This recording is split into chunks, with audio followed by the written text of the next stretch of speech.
I was in the kitchen, and it was about 6:30 in the evening. I was getting ready to fix dinner, and I felt fine. And then all of a sudden there was, and it's hard to describe, a cloudy feeling kind of in my head, and I was getting weak, and I was having trouble holding on to the kitchen counter. I kept trying to pull myself up, and I just kept going down further and further, slowly, but down, and I ended up completely on my back in the kitchen. And then at some point I remember the ambulance crew arriving. That's the absolute last thing I remember. So Marvin Heskett came in. He was brought in by the EMTs.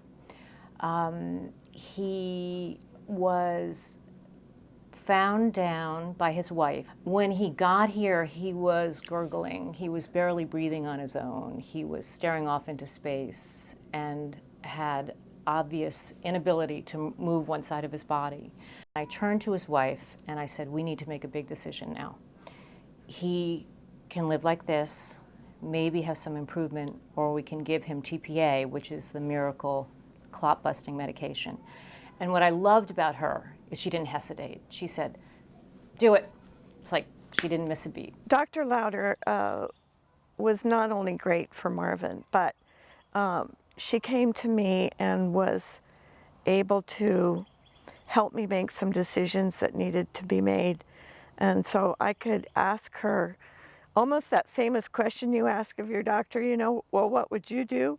Or if this was your family, what would you do?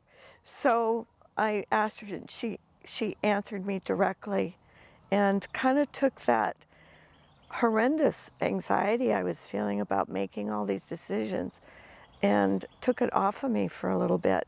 So she was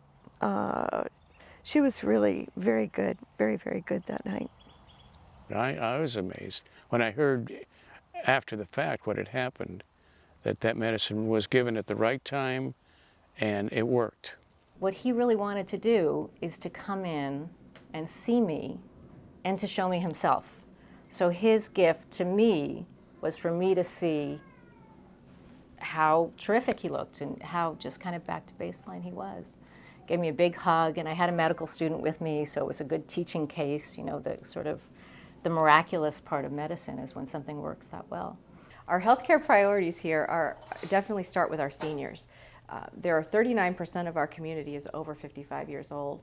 And while we're a very healthy community and our seniors are generally healthy, they do need our services, and that's the group that we focus on the most.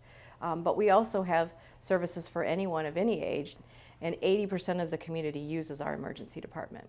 What's key about this hospital is the staff, the people, the connections, the ability to transfer quickly to a higher level of care, and that was all in place in the old ER as it is in the new ER. In terms of patient care and patient comfort, this is a different world.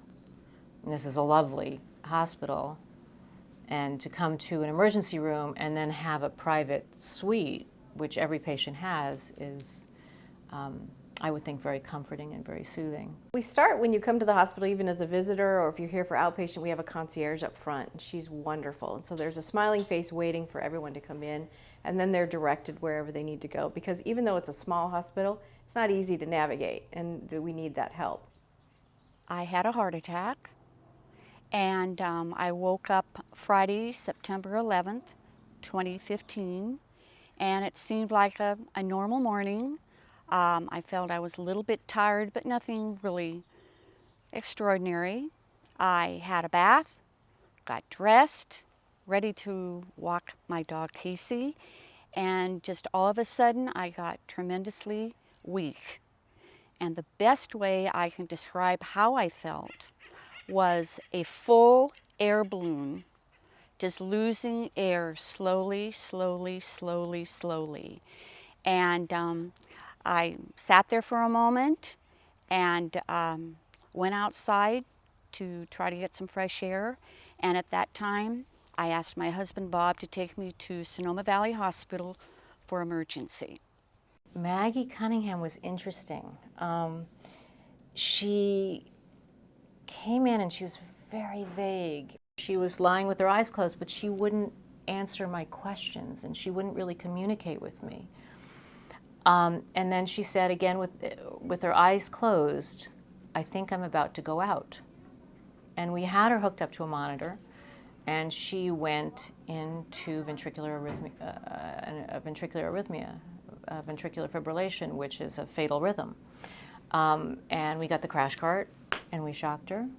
Nothing happened. We shocked her again. And the third time, she came around, and she looked at me, and she said, "What just happened?"